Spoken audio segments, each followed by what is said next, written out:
Captain Jake Morrison stood in the control room of Earth Defense Station, Alpha staring at the screens that showed space around Earth, the coffee in his hand had gone cold hours ago, but he didn't notice. His eyes were fixed on the massive shapes moving toward their solar system. Sir, the objects are still coming closer, said Lieutenant Amy Collins from her station. Her voice was tight with worry. They're huge. Each one is about the size of a city. Jake sat down his coffee cup and walked closer to the main screen. 15 enormous ships crawled through space toward Earth. They moved slowly like wounded animals limping home, dark scars covered their metal sides and strange patches had been welded over holes in their hulls. Any word from Admiral Crawford? Jake asked. She's on her way up from Earth, Amy replied. Should be here in 20 minutes. Jake nodded and kept watching the ships. In his 30 years with Earth Defense, he had never seen anything like them. The ships were clearly alien, but they looked desperate. Some of them trailed debris behind them like blood from a wound. The communications officer, a young man named Pete Hughes, suddenly straightened at his station. Captain, we're getting a transmission from the lead ship. Put it through, Jake ordered. The main screen flickered and changed. Instead of showing the approaching ships, it now showed the inside of what looked like an alien control room. Strange beings filled the screen. Some looked like living crystals that reflected light in rainbow patterns. Others appeared to be made of flowing water that held a human shape.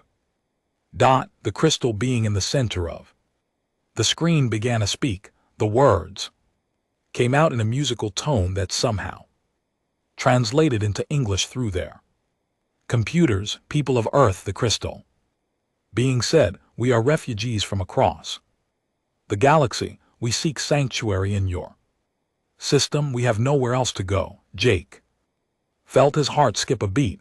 Refugees from across the galaxy. Another voice joined in, this one sounding like waves on a beach. It came from one of the water-like beings. We are the last of our kind. The Galactic Consortium has cast us out. They say we are not worthy to exist alongside the pure races. A third voice buzzed like insects, though Jake couldn't see who was speaking. We bring no weapons against you. We seek only a place to live in peace. The crystal being continued. I am Velter of the Zapirians. With me are the Meridians, the Kitha, the Luminals, and the Verdani. We are all that remains of once great civilizations. Jake looked around the control room. His crew stared at the screen with wide eyes. No one knew what to say. Why Earth? Jake finally asked. Why come here? Velter's crystal form seemed to dim slightly. Because the consortium believes humans are too primitive to be a threat. They ignore your world. It is the only place in the galaxy where we might find safety. Before Jake could respond, Admiral Lisa Crawford's voice came over the intercom. This is Admiral Crawford. I'm boarding the station now. Do not respond to the transmission until I arrive. The screen went dark as the aliens ended their communication. 20 minutes later, Admiral Crawford stood in the same spot Jake had occupied, studying the alien ships through the large viewing window. She was a tall woman with gray hair and eyes that had seen too much of war. Behind her stood Jake, Amy, Pete, and Dr. Alex Bennett, Earth's top expert on alien life. What do we know about these consortium people? She asked Dr. Bennett. Dr. Bennett adjusted his glasses and looked at his tablet. Very Little Admiral, we've picked up some long-range radio signals over the years, but we always assumed they were natural phenomena. It seems we were wrong. Admiral Crawford nodded slowly. And these refugees, from what I can tell from their transmission, they represent 5 different alien species. Each one seems to be the survivor of some kind of persecution. Persecution.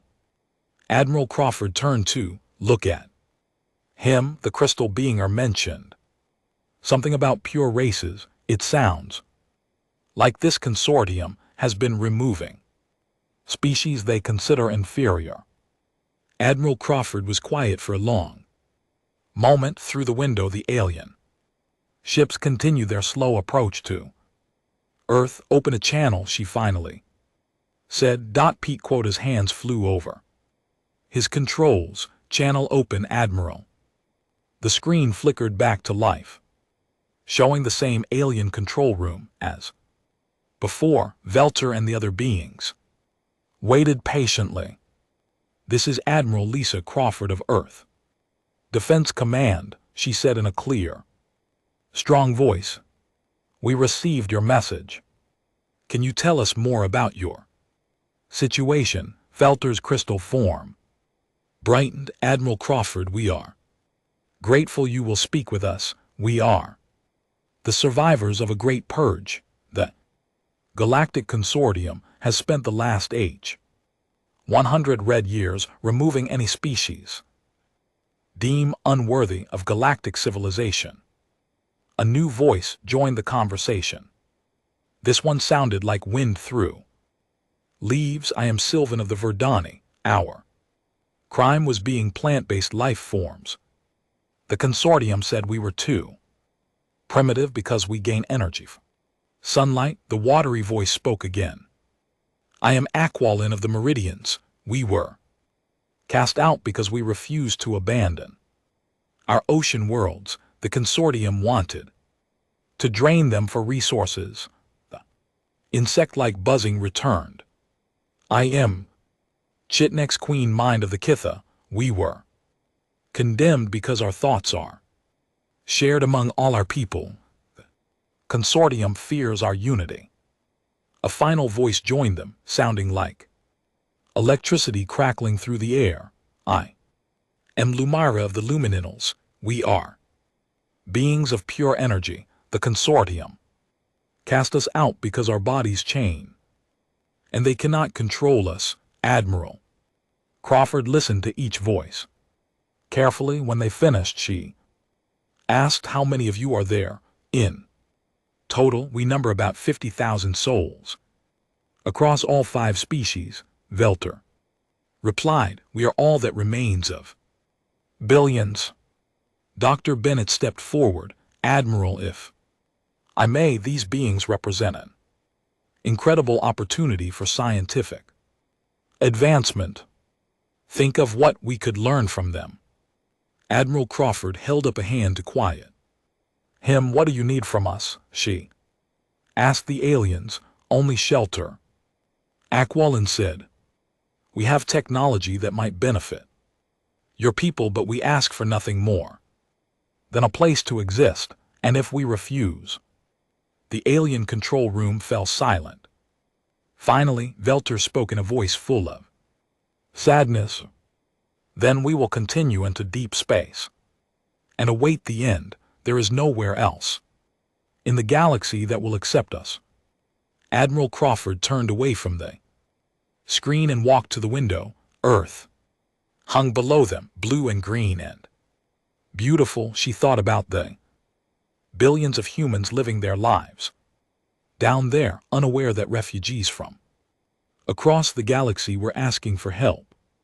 She thought about Earth's history. Hell, many times had people fled to new lands, seeking safety from persecution. How many times had Americans welcomed those who had nowhere else to go? She turned back to the screen. You may approach Earth. We will establish communication protocols and begin discussing terms for Your settlement in our system. The aliens on the screen seemed to glow. Brighter, Velter spoke for all of them. Admiral Crawford, you have given us something we thought was lost forever. You have given us hope, don't thank me. Yet Admiral Crawford replied, this decision will have to be approved by Earth's Global Council, but as long as you come in peace, you will be treated with respect. After the transmission ended, Jake looked at his admiral. Do you think the council will approve this? Admiral Crawford smiled for the first time that day. Jake, America was built by people who had been cast out from their homelands. I think they'll understand. She looked back at the approaching ships. Besides, something tells me we're going to need all the friends we can get. If this consortium is as powerful as these refugees say, we might be next on their list. The alien ships continued their slow journey toward Earth, carrying the last hope of 5 civilizations and the seeds of something that might change the galaxy forever.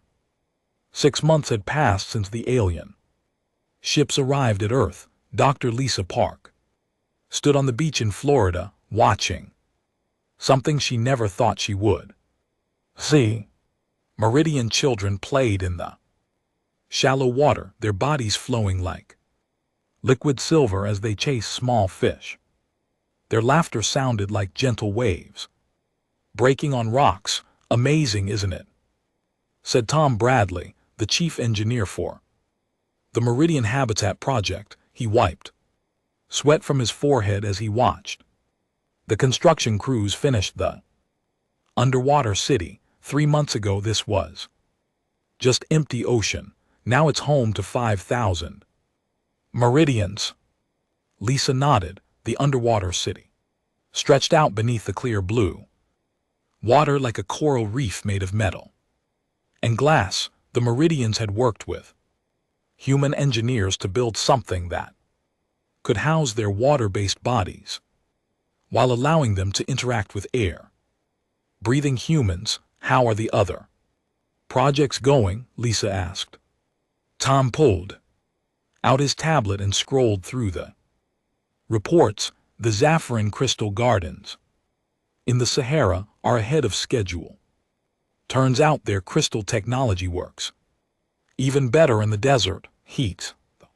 Kithra have dug their hive cities deep into the Appalachian Mountains. The Queen says they'll be ready to house the rest of their people by next month, and the others, the Lumininals, are settled in their Arctic facility. The cold helps stabilize their energy forms and the Verdani. Tom smiled and pointed toward the horizon. Well, you can see their work from here. Lisa looked where he was pointing. In the distance she could see the tops of enormous trees that hadn't been there 6 months ago.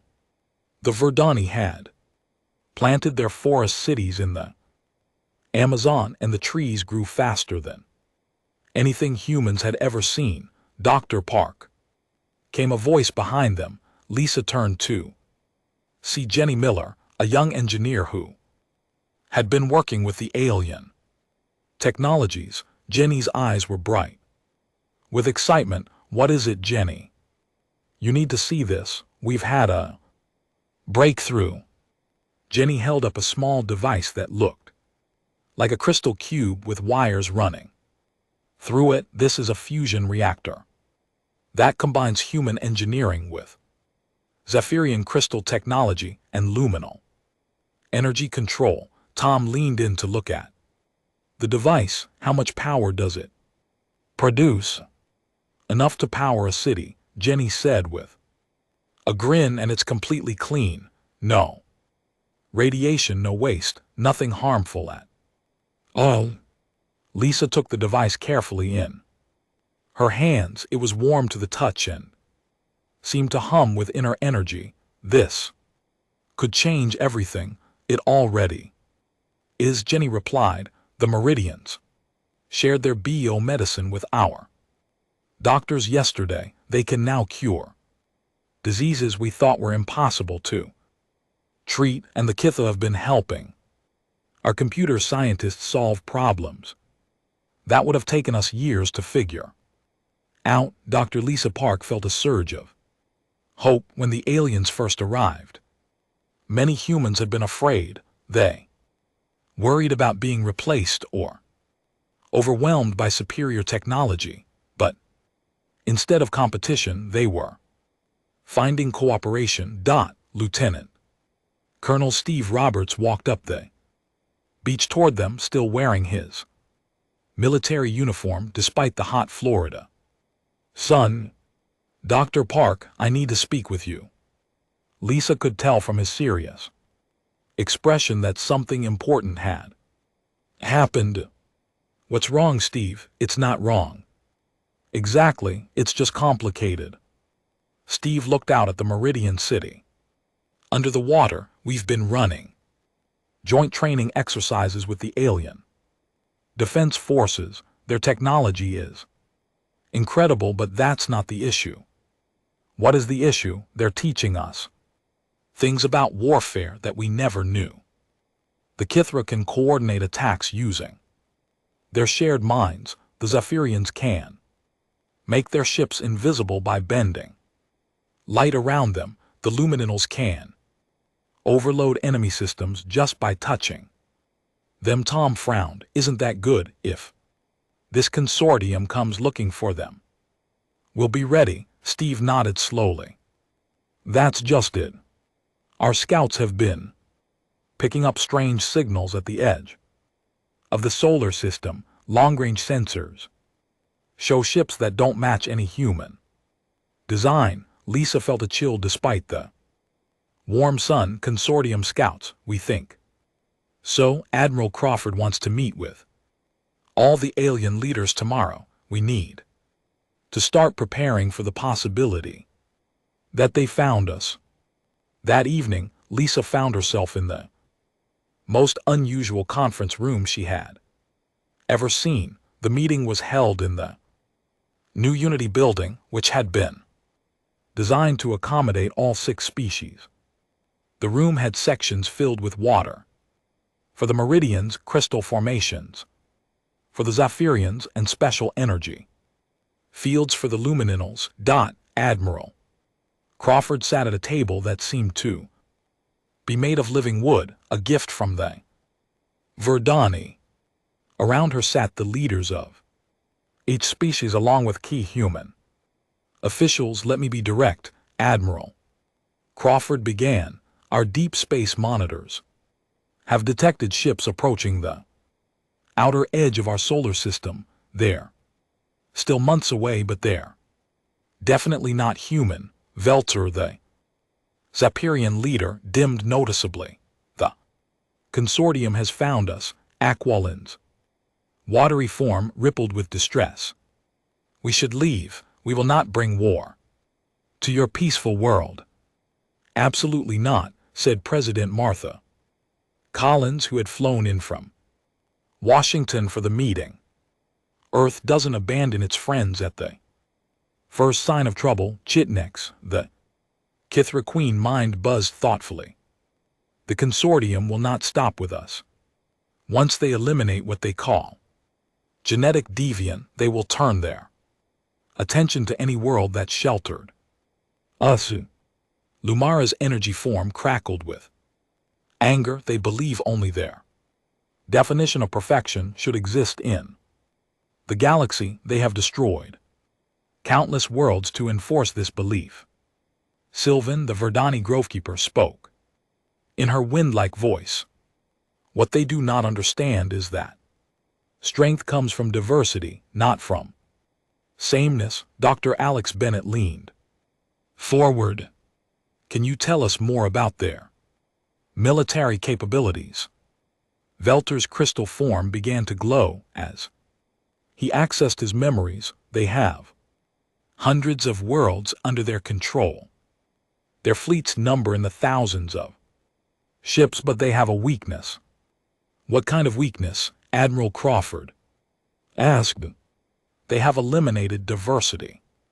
From their own ranks, each of their species has become specialized for one type of warfare they are very good at. What they do, but they cannot adapt when faced with something new. Commander Rick Foster, who had recently been promoted to head Earth's tactical planning division, spoke up. "What do you mean?" Chitnex answered for. "The hegemon species are excellent at direct assault but poor at defense.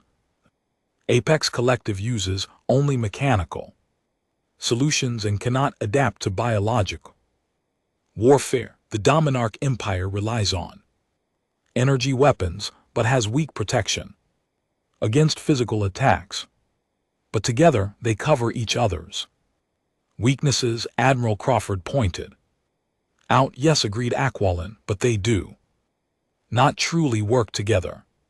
They coordinate, but they do not merge their abilities, as we have begun to do with humans." Jenny Miller, who had been quietly taking notes, suddenly looked up. "What if that's our advantage? We're already creating hybrid technologies that none of our species could develop alone." Dr. Carol Adams, who had been documenting the technological exchange, nodded enthusiastically. "Jenny's right. In just 6 months we've created fusion reactors, bioactive medicine, quantum communication systems, and defensive technologies that represent true fusion of different approaches." Lieutenant Colonel Roberts smiled grimly. "The consortium has spent centuries eliminating anything different. They've never faced an enemy that gets stronger through diversity instead of weaker." President Collins stood up. "Then we need to accelerate our integration programs. How quickly can we train mixed crews for our ships?" "The first mixed crews are already training," Roberts replied. "Human intuition combined with Kitha coordination, Zapirian technology, Meridian adaptability, luminal energy control, and Verdani bioengineering. The results are beyond what any of us expected." Admiral Crawford looked around the room at humans and aliens working together. "How long do we have?" Tar consulted with the other alien leaders before answering. "Based on the sensor readings, perhaps 4 months before the consortium advanced ships reach Earth, 6 months before their main fleet arrives. Then we have 6 months to prove that diversity is stronger than purity." Admiral Crawford said. 6 months to show the galaxy that being different isn't weakness to be eliminated, but a strength to be celebrated. Dr. Lisa Park felt the same hope she had experienced on the beach that morning. But now it was mixed with determination. The refugees had come to Earth seeking sanctuary, but they had brought something more valuable than they knew. They had brought the chance to show the galaxy a different way of thinking. As the meeting ended and the various species began discussing detailed plans, Lisa realized that Earth was no longer just offering shelter to outcasts. They were building something new together, something that had never existed in the galaxy before. The consortium was coming, but they would not find the same helpless refugees they had scattered across the stars. They would find something they had never encountered. Unity built from diversity, strength drawn from difference, and the combined will of 6 species who had learned that together they were stronger than the sum of their parts. The alarm that woke Captain Danny Wilson at 3:00 in the morning was unlike any he had heard before. It was not the standard emergency signal from Earth Defense Command. This alarm meant only one thing: unknown ships had entered the solar system. Danny rolled out of his Bunk aboard the EDS Unity, Earth's newest battleship. The ship was a marvel of combined technology built using human engineering, Girian crystal matrices, Meridian bioadaptive hull plating, Kitha computational systems, luminol, energy cores, and Verdani self-repair capabilities. It was the first of its kind, and Danny was proud to be its captain. Report, he called out as he reached the bridge, still pulling on his uniform jacket. Lieutenant Commander Sarah Williams looked up from her station with worried eyes. A single ship appeared at the edge of the system. 20 minutes ago. It's big, sir, much bigger than the refugee ships that arrived last year. Danny looked at the main screen. The ship was sleek and menacing, with sharp angles and weapon ports along its sides. It looked nothing like the damaged refugee vessels that had limped into Earth space seeking help. Any communication from them? They've been broadcasting on all frequencies for the last 10 minutes. Sarah replied. Admiral Crawford wants all ship commanders to listen to the message. Put it through. The screen changed to show the interior of the alien ship. A tall, thin being with gray skin and cold black eyes stared directly into the camera. When it spoke, its voice was flat and emotionless. Primitive humans of the third planet, I am Ambassador General Thexvar of the Hegemony, speaking for the Galactic Consortium. We know you harbor genetic deviant within your system. These inferior species have been rightfully expelled from civilized space. Danny felt his jaw clench as he listened to the alien's words. You will surrender all deviant life forms to consortium custody within 10 standard planetary rotations. Failure to comply will result in corrective action against your world.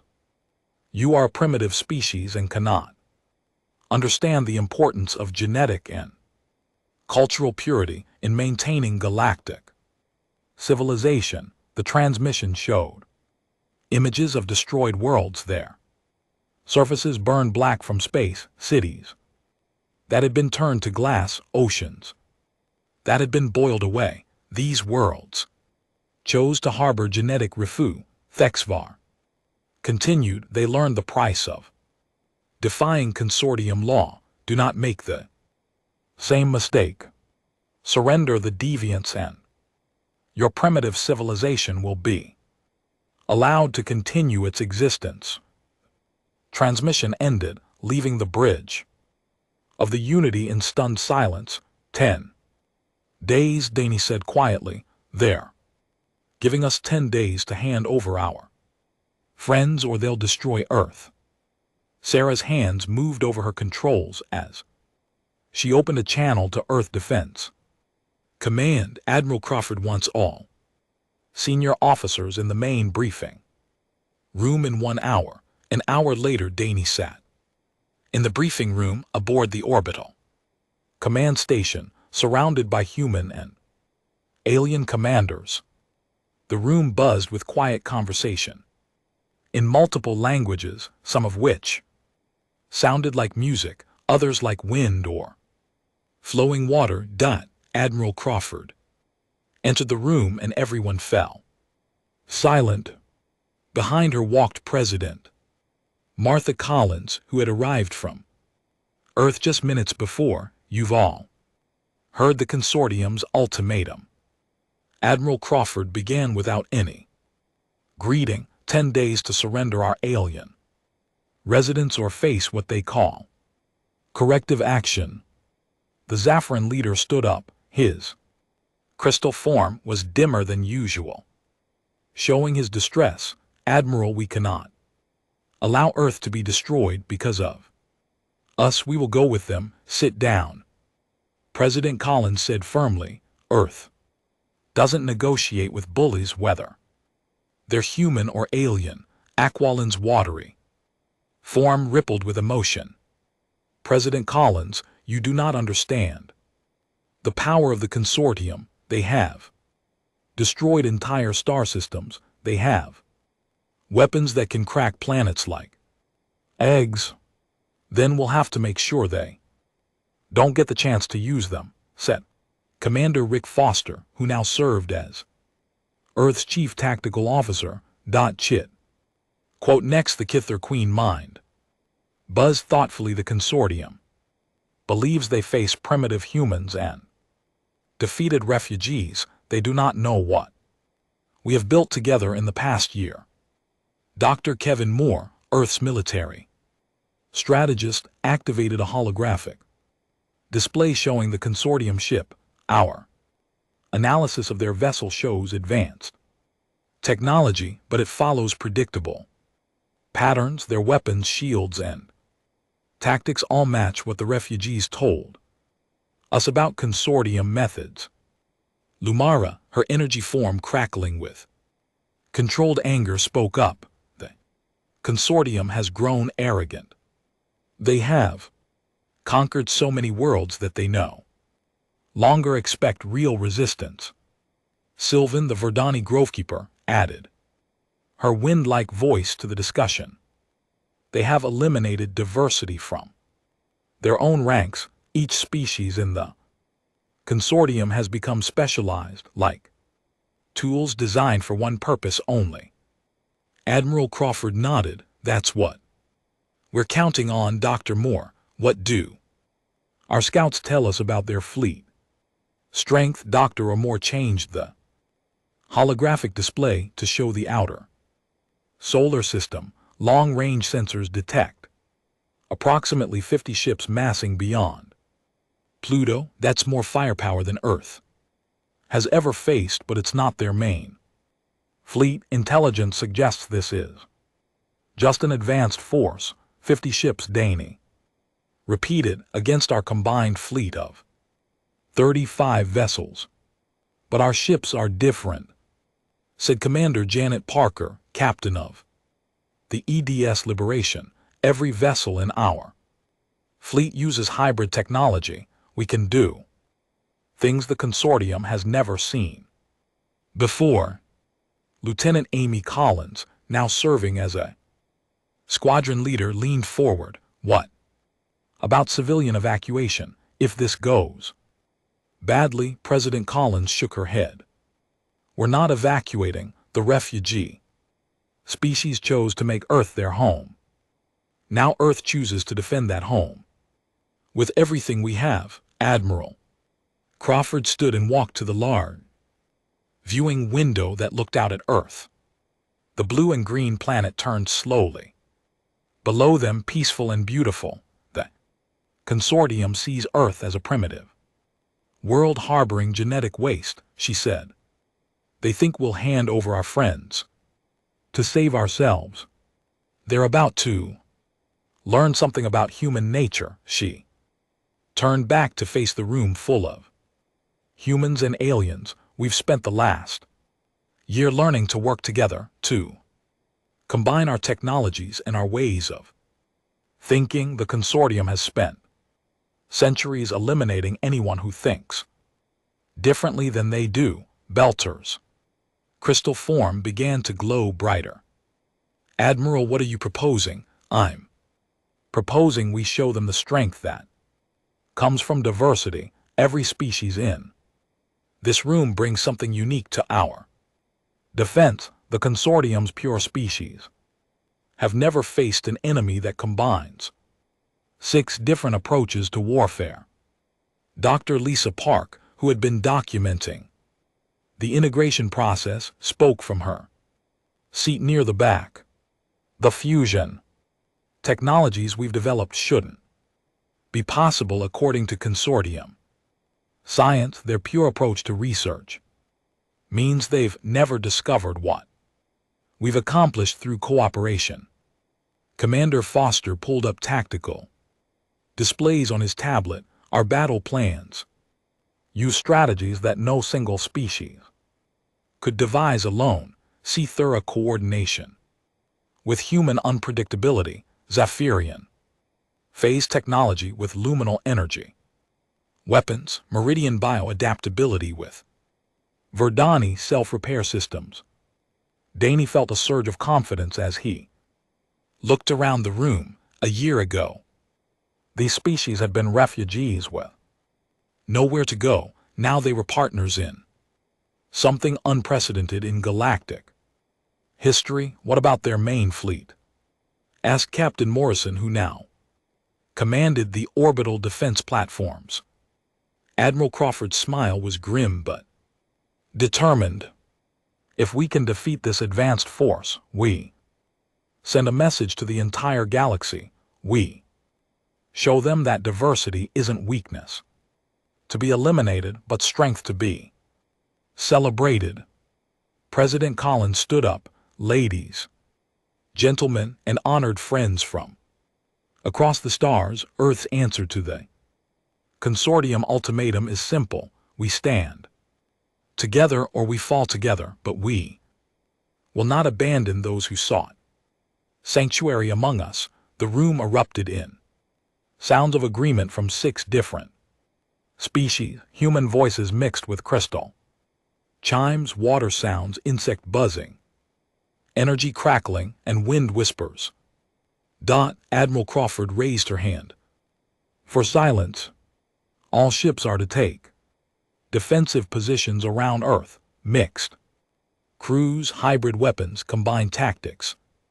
The consortium wants to see genetic purity in action. Instead, they're going to discover what happens when the galaxy's outcasts find a home worth fighting for. As the meeting ended and commanders rushed to their ships, Danny felt something he had never experienced before. It was not fear of the coming battle, though the consortium ships outnumbered them. It was not confidence in victory, though their hybrid technologies were impressive.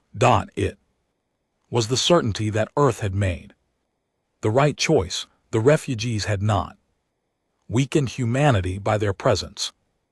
They had made everyone stronger through their differences. Tomorrow, the galaxy would see what that strength could accomplish. The battle began at dawn on the 10th day. Captain Danny Wilson watched from the bridge of the EDS Unity as 50 consortium warships moved into attack formation near Mars. Their ships were perfect, moving in precise lines like a military parade. Each vessel was identical to the others in its class, built for maximum efficiency and deadly purpose. Enemy ships are taking bombardment positions, reported Lieutenant Commander Sarah Williams from her station there, preparing to fire on Earth from long range. Danny looked at his mixed crew.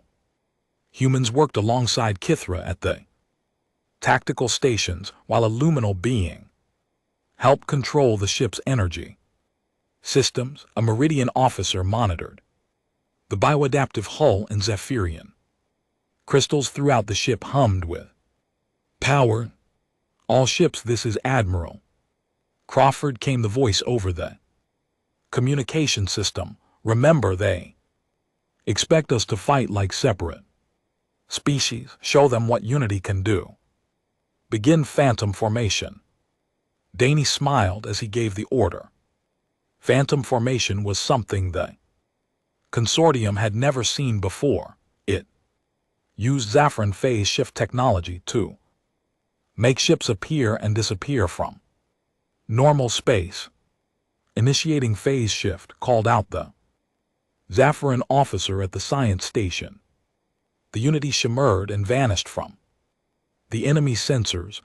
Across the battlefield, 35 Earth ships disappeared from sight. The consortium fleet found themselves facing empty space where moments before a defensive fleet had waited. On the consortium flagship, Admiral Prime Corex stared at his sensors in confusion. Where did they go? Ships cannot simply vanish. His tactical officer, a mechanical being from the apex, Collective ran diagnostics on their systems, all sensors functioning. Normally, the primitive vessels have simply disappeared, fire on their last known positions. Corfax ordered. Massive energy beams lanced through space, striking nothing but empty darkness. The consortium weapons were powerful enough to destroy mountains, but they could not hit targets that were no longer there. Danny watched from phase space as the enemy wasted their first volley. Now he whispered. The Unity materialized directly above a consortium destroyer, so close that their holes almost touched. The Meridian bioactive weapons, guided by human tactics and powered by luminal energy, struck the enemy ship before it could react. The destroyer's perfect armor cracked like an egg. All around the battlefield, Earth ships appeared from nowhere. They struck fast and hard, then vanished again before return fire could reach them. It was like fighting ghosts. Impossible. Corks snarled as he watched 3 of his ships take damage from weapons that seemed to come from empty space. No species has this technology, but Danny knew it was not the technology of one species. It was the combination of 6 different ways of thinking that made it possible.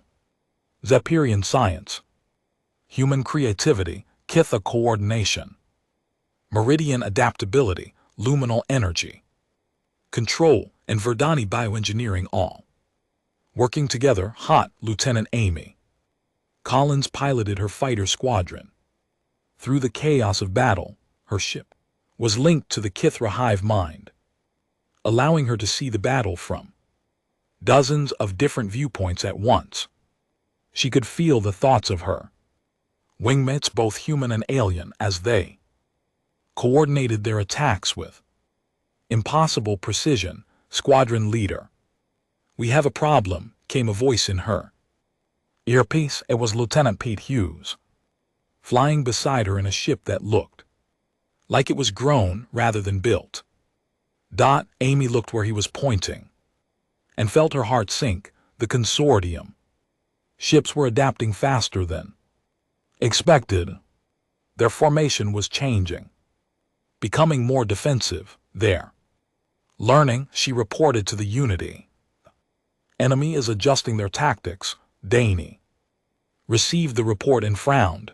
The consortium's ships were starting to fire at random locations, hoping to hit the phased Earth vessels by chance. Some shots were coming dangerously close.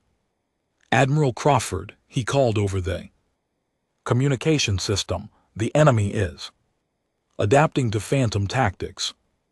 "Understood," came the reply. All ships switched to swarm formation. This was another tactic that combined multiple alien technologies. The Cathra provided hivemind coordination, while Meridian bioships literally split into smaller vessels. Soon the battlefield was filled with hundreds of small craft, each one linked to the others through quantum communication. Admiral Prime Corfax watched in growing frustration as his perfectly organized fleet tried to fight an enemy that refused to behave logically. The small Earthcraft moved like a school of fish, turning and diving as one unit, while attacking from every direction. "Sir, we're taking heavy losses," reported his tactical officer. 12 ships destroyed, 18 more damaged. Corfax's cold eyes burned with anger. These primitive humans and their genetic refuse were making his perfect fleet look foolish. "Bring us about, we'll ram their command ship." The massive consortium flagship turned toward the EDS Harmony, Admiral Crawford's command vessel. Its armor was thick enough to survive a collision, and its size would crush the smaller Earthship. But Admiral Crawford had been expecting this move. She had learned about consortium tactics from the refugees, and she knew they would eventually resort to brute force when their perfect strategies failed. Now Commander Parker, she ordered. Commander Janet Parker, aboard the EDS Liberation, had been waiting for this moment. Her ship carried the most experimental weapon Earth's arsenal, a combination of Verdani biotechnology and luminal energy control that could grow living torpedoes. The torpedoes looked like silver fish as they swam through space toward the consortium flagship. But these were no ordinary weapons. They were alive, able to think and adapt to enemy defenses. Gorks watched the approaching projectiles with contempt. Simple missiles, our point.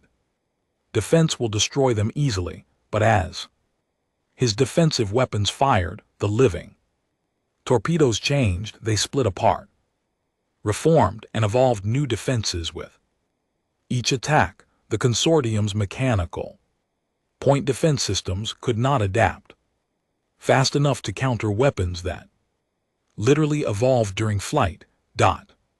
The first torpedo struck the flagship's bridge, the second hit the engine section, the third found a weak point in the armor that its predecessors had created. Within seconds, the pride of the consortium fleet was crippled. Admiral Prime Corfex found himself in a damaged command center with smoke filling the air and alarms sounding everywhere. Half his crew was dead or injured, and his perfect ship was falling apart around him. How he gasped, staring at the tactical display that showed his fleet in ruins. How did genetic refuse defeat pure species? Dr. Sarah Williams, monitoring the battle from Earth's command station, could have answered his question. The consortium's mistake was believing that purity meant strength. They had eliminated diversity from their ranks, making their tactics predictable and their responses limited. Earth's fleet used strategies that no single species could have developed. Human unpredictability combined with alien precision, ancient tactics mixed with advanced technology, willingness to adapt and change, meeting the rigid perfection of the consortium. As the battle turned into a rout, the surviving consortium ships tried to retreat, but the Earth fleet was not done with them yet. Amy Collins led her fighter squadron in pursuit, her ships moving with perfect coordination thanks to their connection to the Keith hive mind. This is for every world you destroyed, she whispered as her weapons found their mark. When the battle finally ended, only 3 consortium ships remained intact. They limped away from Earth at maximum speed, carrying news of an impossible defeat back to their masters. Danny stood on the bridge of the Unity, looking out at the debris field that marked the battlefield. Earth had lost only 2 ships, while the consortium advance fleet was completely destroyed. Status report. Admiral Crawford's voice came over the communication system. Enemy fleet neutralized. Danny reported all Earth ships accounted for, minimal casualties. There was a pause before Admiral Crawford responded, well done all ships, but remember this was just their advance force. They'll be back with everything they have. Danny nodded as he looked toward the outer solar system. The consortium's main fleet was still out there somewhere, probably receiving word of their defeat right now. They would not underestimate Earth again.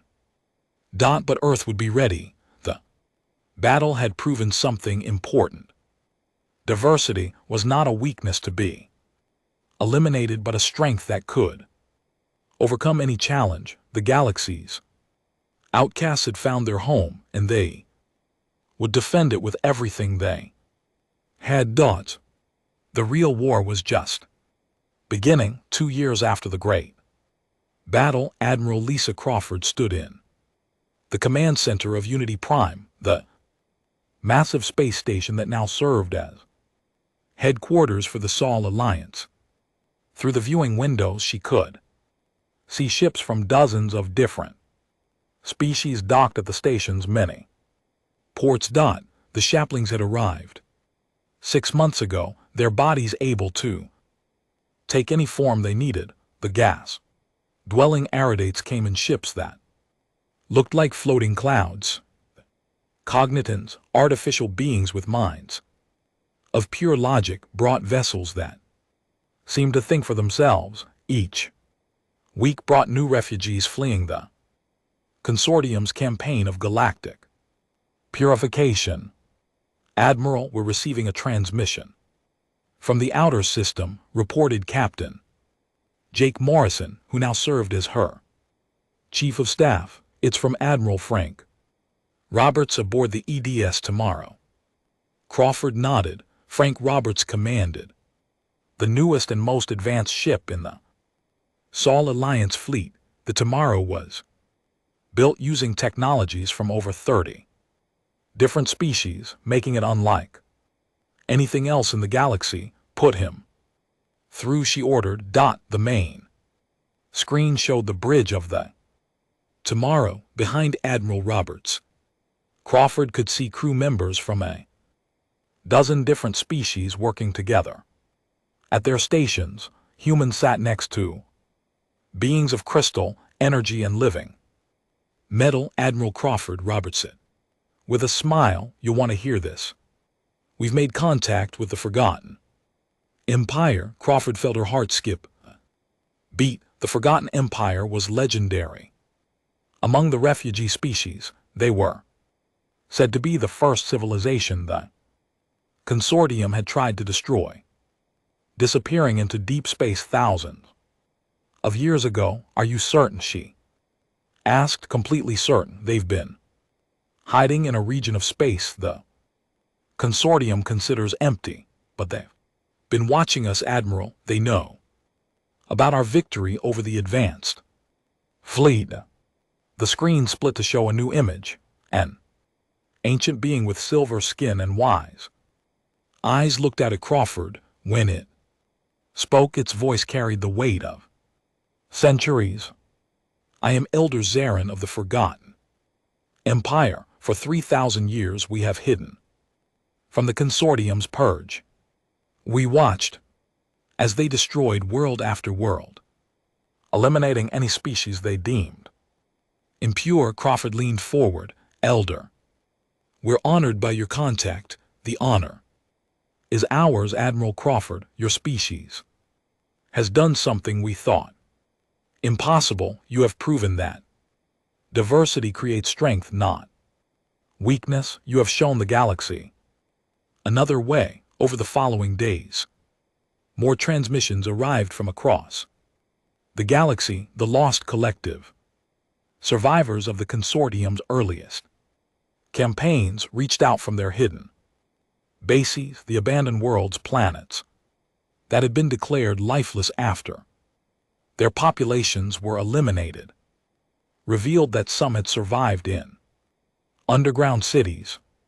Dr. Monica Davis, now Earth's chief scientist, made the crucial discovery while studying Consortium battle tactics with data provided by these new allies. She called an emergency meeting in Unity Prime's main conference room. The Consortium's greatest weakness isn't military, she announced to the assembled leaders. It's evolutionary. They've eliminated diversity so completely that they can't adapt to new situations.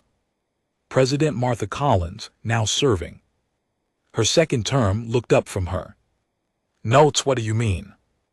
Dr. Davis activated a holographic display showing the Consortium's expansion across the galaxy.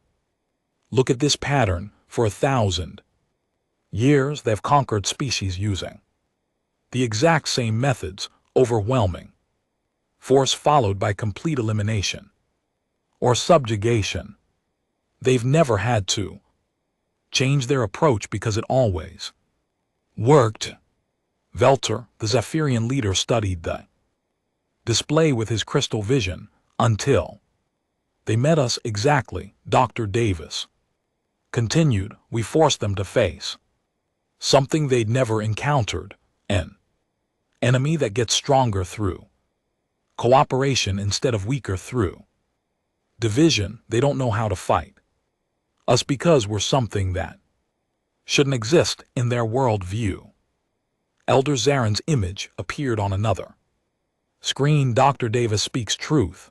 The consortium believes that genetic purity equals perfection. They cannot understand how mixing different species could create anything but weakness.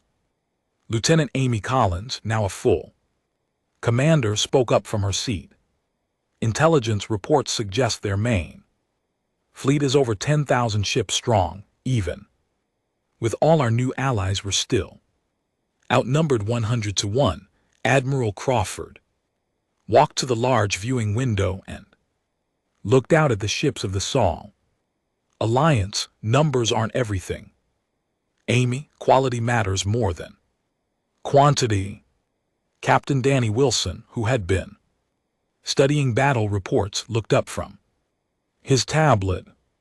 Admiral, I think we need to change our entire strategy. Instead of waiting for them to attack us, we should take the fight to them. What do you mean? The consortium controls thousands of worlds through fear, but fear only works if people believe resistance is hopeless. What if we could show the galaxy that the consortium can be defeated? Elder Zarin's ancient face showed the first smile Crawford had seen from him. Captain Wilson speaks with wisdom. The forgotten empire has spent centuries gathering intelligence on consortium worlds. Many populations live under their rule only because they see no alternative. Dr. Lisa Park, who had spent the last 2 years documenting the Alliance's growth, leaned forward with excitement. A liberation campaign. We don't conquer worlds, we free them. Commander Rick Foster, now head of Alliance Tactical Operations, pulled up star charts on his display. The consortium's empire is huge, but it's built on oppression. If we could liberate even a few worlds, others might find the courage to rebel. Admiral Roberts's voice came over the communication system from the Tomorrow. We've already identified target worlds, species that were conquered recently, before the consortium could complete their cultural elimination programs. They still remember what freedom was like. President Collins stood up, her face showing the determination that had made her a natural leader for the Alliance. Then we're not just defending Earth anymore, we're fighting to free the galaxy. Over the following months, the Sol Alliance launched its campaign of liberation. The Tomorrow led mixed fleets to consortium-controlled worlds, not to conquer but to offer freedom. The results exceeded everyone's expectations. On Kepler 442, the native Triolarians rose up against their consortium overseers. The moment Alliance ships appeared in orbit, the consortium garrison, trained only to fight conventional battles, had no answer for guerrilla warfare, supported by orbital allies.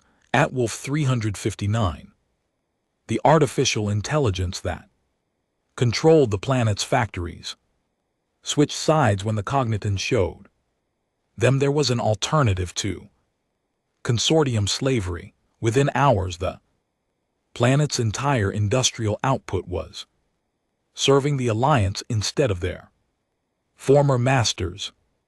The liberation of Ross 128 became Legendary throughout the galaxy, the consortium had declared the world lifeless after destroying its surface cities, but Alliance deep scanners found millions of survivors living in underground complexes.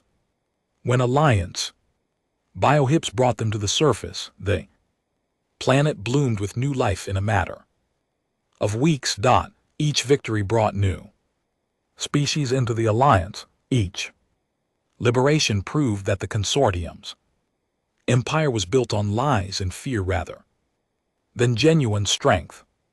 The galaxy began to remember that diversity had once been celebrated, not eliminated.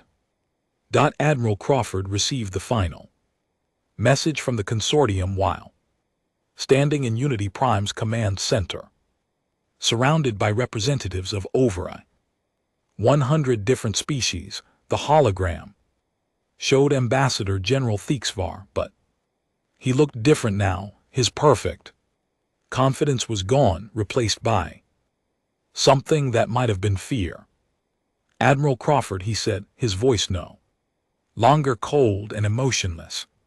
The consortium offers terms for peace. Cease your attacks on our worlds, and we will withdraw from the Sol system. Crawford looked around the room at her allies, humans and aliens who had learned to work together to celebrate their differences instead of fearing them. She thought about the refugee ships that had arrived years ago, desperate and homeless. She thought about the billions of beings throughout the galaxy who still lived under consortium oppression.